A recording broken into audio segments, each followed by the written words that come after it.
नमस्कार विद्यार्थियों। आज हम पढ़ने जा रहे हैं विराम चिन्ह। विराम चिन्ह हिंदी भाषा के अंदर इनका बहुत महत्वपूर्ण स्थान है।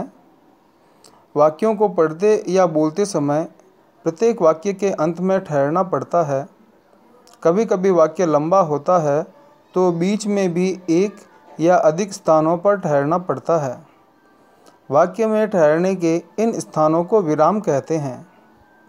लिखते समय विरामों को सूचित करने के लिए जिन निश्चित चिन्हों का प्रयोग किया जाता है वे विराम चिन्ह कहलाते हैं। विराम चिन्हों का महत्व। विराम चिन्ह एक वाक्य को दूसरे वाक्य या वाक्यांश से अलग करता है। एक वाक्य के भीतर भी एक कोटि के कई शब्दों और वाक्यांशों या उपवाक्यों को वह अलग करता है। विराम चिन्हों के प्रयोग से विराम चिन्हों के प्रयोग से भाषा में स्पष्टता आती है और भाव को समझने में सुविधा रहती है। कभी कभी विराम चिन्हों के अभाव में अर्थ का अनर्थ हो जाता है तथा वाक्य का ठीक अर्थ समझना असंभव हो जाता है। जैसे उसे रोको मत जाने दो। इस वाक्य के दो सर्वथा विपरीत अर्थ हो सकते हैं। उसे रोको मत जाने दो, उसे रोको मत जाने दो। इसमें प्रथम वाक्य रोकने के लिए कहता है और दूसरा वाक्य नहीं रोकने के लिए कहता है। इसमें विराम चिन्ह से ही ज्ञात हो सकता है कि वास्तविक अर्थ क्या है। अब हम आगे देख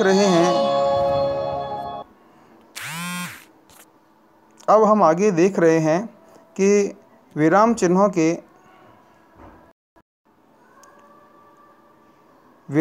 के प्रकार। हिंदी में प्रचलित प्रमुख विराम चिन्ह इस प्रकार हैं: अल्पविराम, अर्धविराम, पूर्णविराम, प्रश्नसूचक चिन्ह, विस्मयादिबोधक उद्धरण चिन्ह, तुल्यता सूचक चिन्ह, लोप चिन्ह, निर्देश चिन्ह, विवरण चिन्ह, कोष्ठक, लाघव चिन्ह, योजक चिन्ह, विस्मरण चिन्ह, संकेत चिन्ह। अब हम इनका विस्तार से अध्ययन करेंगे। सबसे पहले अल्पविराम। पढ़ते समय जिस स्थान पर थोड़ी देर के लिए रुकना पड़े वहाँ लिखने में अल्पविराम चिन्ह को लगाते हैं। इसका प्रयोग निम्न दशाओं में भी होता है। नंबर 1, वाक्य के भीतर एक ही प्रकार के शब्द या वाक्यांशों को अलग करने में, जैसे शाकुंतलम, मेघदूत और रघुवंश कालिदास की कृतियां हैं। राजा और रंक, धनी और निर्धन, गरीब और अमीर, कोई भी मौत से नहीं बचता। इन वाक्यों में अल्पविराम का प्रयोग किया गया है। वाक्य के उपवाक्यों को अलग करने में, जैसे हवा चली, पानी बरसा और ओले गिरे। अब यहाँ मत ठहरो, घर जाओ, भोजन करो और काम पर जाओ।